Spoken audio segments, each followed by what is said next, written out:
السلام عليكم ورحمة الله تعالى وبركاته. مرحبا بكم في درس جديد على قناتنا Learn English with جنات. إذا كنت تريد تعلم اللغة الإنجليزية والتحدث بها بطلاقة، فابدأ الآن واشترك في القناة وفعل الجرس ليصلك كل الدروس، ولا تنسى أن تضغط لايك إذا أعجبتك طريقتي في الشرح. والآن نتركك مع الدرس. Title: Mia and the Time-Traveling Watch. Mia was a curious 10-year-old girl with a love for adventure. She spent most of her weekends exploring her uncle's workshop, a treasure trove of old gadgets, clocks, and tools. Her uncle Max was an inventor, always tinkering with strange machines. Mia loved to watch him work, hoping one day she'd make an amazing invention too. One sunny Saturday, Mia visited Uncle Max's workshop. As she stepped inside, the room smelled of metal and oil. The walls were lined with shelves, cluttered with gears, wires, and small machines. On the workbench, something shiny caught her eye, a strange-looking watch. It had glowing blue numbers and tiny buttons along the side. "What's this, Uncle Max?" Mia asked, pointing at the watch. Uncle Max looked up from his work and smiled. "Ah, that's my latest project. It's a special watch. But it's not quite finished yet," he said, scratching his head. Mia picked up the watch carefully. It felt warm in her hands. The buttons seemed to hum softly under her fingers. "What does it do?" she asked. "Well," said Uncle Max, "it's supposed to take the wearer to a different time. But it's tricky. Time travel isn't easy to control." Mia's eyes widened. Time travel? Like going to the past or the future? "Exactly," Uncle Max replied, "but don't press anything. It's not ready." But Mia couldn't resist. Her finger brushed against a glowing button on the side of the watch. Suddenly, the room spun around her. She felt a strange pull, as if she were being lifted off the ground.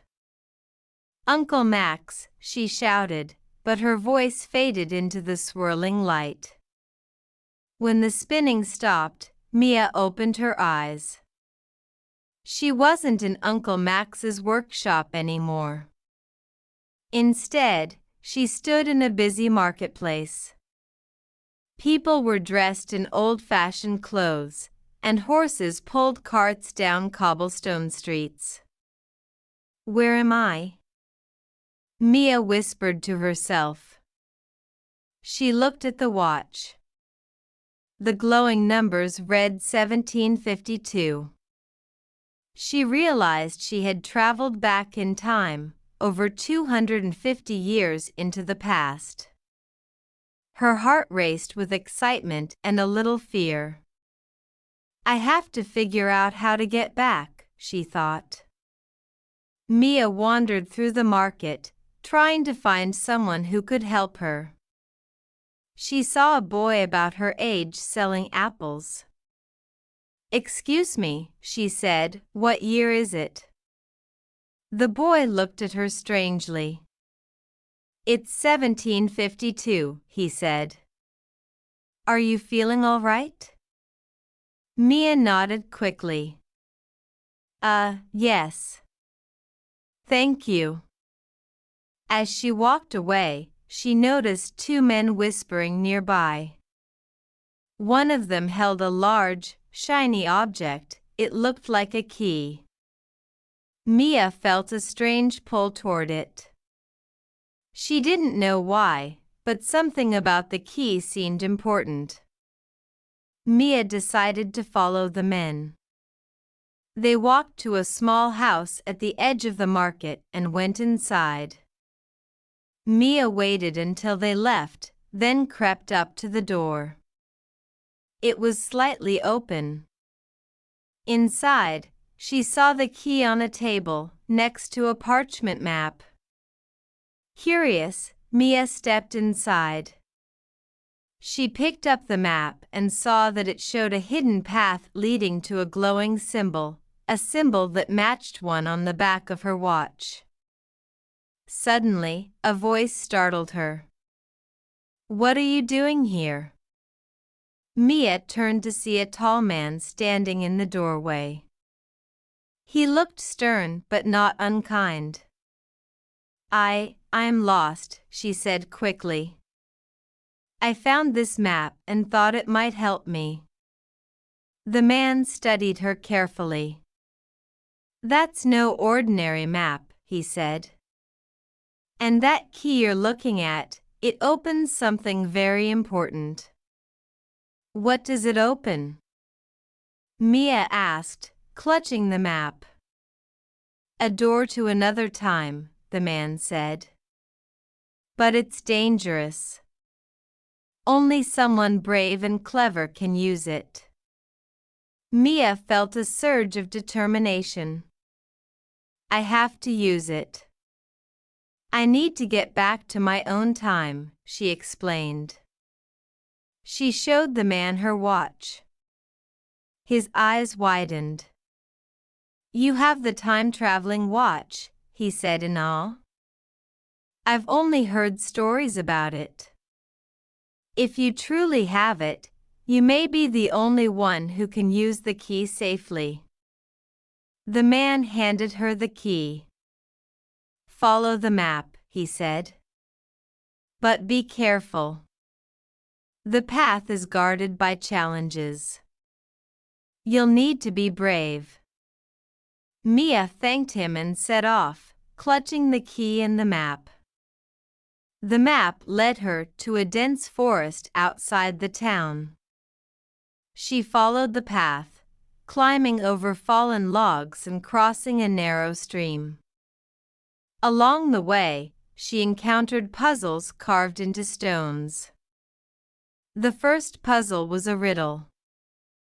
"I'm always running but have no legs. What am I?" Mia thought for a moment. "A river," she said aloud. As soon as she spoke, the stone glowed, and the path ahead opened. Further along, she faced another challenge, a wooden bridge with missing planks. She used the map to figure out which planks were safe to step on and crossed carefully. Finally, Mia reached a glowing door carved into the side of a hill. The symbol on the door matched the one on her watch. She inserted the key into the lock, and the door creaked open. Inside, she saw swirling light, just like when she first activated the watch. "This must be the way back," she thought. She stepped through the door, clutching the watch tightly. The spinning sensation returned, and when it stopped, Mia found herself back in Uncle Max's workshop. "Mia, are you okay?" Uncle Max asked, rushing over to her. Mia nodded, her heart still racing. "Uncle Max, your watch works." "I traveled to 1752, she exclaimed, telling him everything. Uncle Max looked amazed. "You're the first person to ever use it," he said. "I'm glad you're safe." Mia smiled, holding up the watch. It was scary, but also amazing. "Can I try it again sometime?" Uncle Max laughed. "Maybe after I finish testing it." That night, Mia lay in bed, thinking about her adventure. She couldn't wait to see where the time-traveling watch would take her next, and so began Mia's incredible journeys through time.